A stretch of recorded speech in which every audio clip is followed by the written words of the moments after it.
নমস্কাৰ এই মুহূৰ্তত জনাইছো অসমৰ প্ৰত্যেকগৰাকী জনসাধাৰণৰ বাবে কেইবাটা গুৰুত্বপূৰ্ণ খবৰ। আজি হৈছে 25 মে।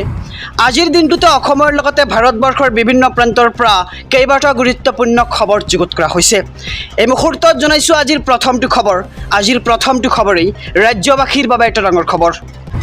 বিগত 10 দিন ধৰি দেশত অব্যাহত আছে প্ৰচণ্ড গৰম। দেশৰ বহু ৰাজ্যত তাপমাত্ৰা 49 ডিগ্ৰী চেলছিয়াছ অতিক্ৰম কৰিছে। উৎকট গৰমৰ ফলতেই ৰাজস্থানত প্ৰাণ হেৰুৱাইছে 9 জুনকৈ লোকে আৰু বালোতৰা আৰু জালোৰ জিলাত 4জনকৈ আৰু জয়ছলমেৰত এজনকৈ লোকে প্ৰাণ হেৰুৱাইছে এই উৎকট গৰমৰ মাজতেই। আনহাতে অত্যন্ত গৰমৰ বাবে হাৰিয়ানাত 2জন আৰু মধ্যপ্ৰদেশত 4জন লোকে প্ৰাণ হেৰুৱাইছে।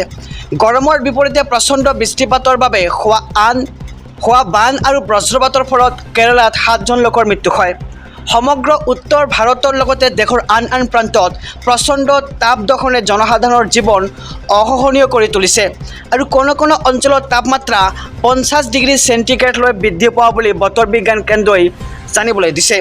ইফালে বৃহস্পতিবাৰে পঞ্জাৱ, হাৰিয়ানা, উত্তৰ প্ৰদেশ, গুজৰাট আৰু মধ্যপ্ৰদেশৰ ক্ৰমেও 16টা স্থানত সৰ্বোচ্চ তাপমাত্ৰা 45 ডিগ্ৰী চেলছিয়াছ বা তাতকৈ অধিক তাপমাত্ৰাৰ ৰেকৰ্ড কৰা হয় আৰু দেশৰ আন প্ৰান্তসমূহৰ দৰে অসমতো যথেষ্ট বৃদ্ধি পাইছে তাপমাত্ৰা। ঊৰ্ধ্বগামী পৰাস্তম্ভই জ্বলা-কলা খুৱাইছে সাধাৰণ জনতাক। লগতে গুৱাহাটীত আজিৰ দিনটোত তাপমাত্ৰা হৈছে 38 ডিগ্ৰী চেলছিয়াছ। এই মুহূৰ্তত জনাইছোঁ আজিৰ 2 নম্বৰ খবৰটো। এইখন হিন্দুসকলৰ ভাৰত, মল্লা বনোৱাৰ দোকান আমি খুলিবলৈ নিদিওঁ। এই মন্তব্য হৈছে ৰাজ্যৰ মুখ্যমন্ত্ৰী ডক্টৰ হিমন্ত বিশ্ব শৰ্মাৰ। মল্লা বনাবলৈ চৰকাৰে কোনোপধ্যে কাকো টকা নিদিয়ে। মল্লা বনোৱাৰ দোকান আমি সম্পূৰ্ণৰূপে বন্ধ কৰি দিছোঁ বুলি মন্তব্য কৰে ৰাজ্যৰ মুখ্যমন্ত্ৰীগৰাকী। আৰু মাদ্ৰাছাক লৈ পুনৰ হিমন্ত বিশ্ব শৰ্মাৰ বিস্ফোৰণ। অসমত মই 700 মাদ্ৰাছা বন্ধ কৰি দিলোঁ আৰু মাদ্ৰাছা বন্ধ কৰাৰ পিছত কোনেও মাত মাতিবলৈ সাহস নকৰিলে আৰু আমি ডাক্তৰ ইঞ্জিনিয়াৰ বনোৱাৰ বাবে কাম কৰি যাম।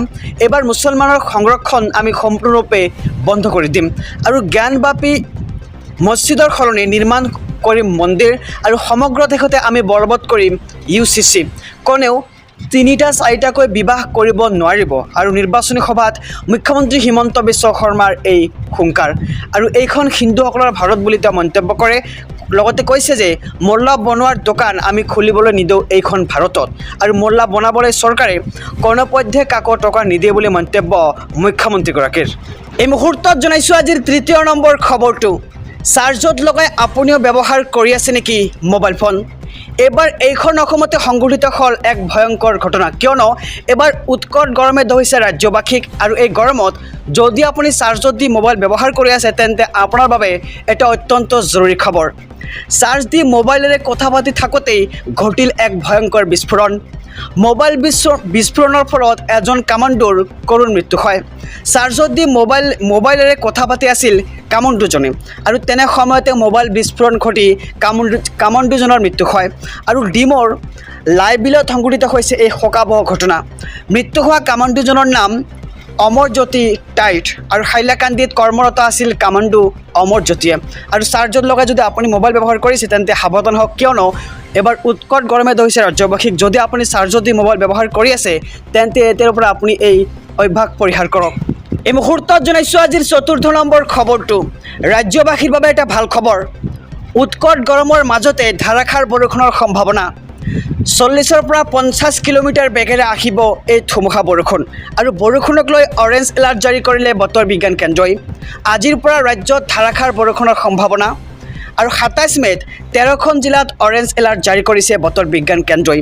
অসমৰ আটাইকেইখন জিলাতে ধাৰাসাৰ বৰষুণৰ সম্ভাৱনা আৰু 27 মে'ৰ পৰা প্ৰবলৰ পৰা অতি প্ৰবল বৰষুণ হ'ব অসমত। আৰু কোন জিলাত জাৰি কৰা হৈছে অৰেঞ্জ এলাৰ্ট আৰু সবিশেষ জানি লওঁ। বঙাইগাঁও, নলবাৰী, দৰং, ওদালগুৰি, মৰিগাঁও, শোণিতপুৰ, নগাঁও, বিশ্বনাথ, কাৰ্বি আংলং, ডিমা হাছাও, কাছাৰ, হাইলাকান্দি, কৰিমগঞ্জত জাৰি কৰা হৈছে অৰেঞ্জ এলাৰ্ট আৰু উৎকট গৰমৰ মাজতেই ধাৰাসাৰ বৰষুণৰ সম্ভাৱনা এতিয়া দেখিবলৈ পোৱা গৈছে আৰু 40ৰ পৰা 50 কিলোমিটাৰ বেগেৰে আহিব ধুমুহা আৰু বৰষুণ।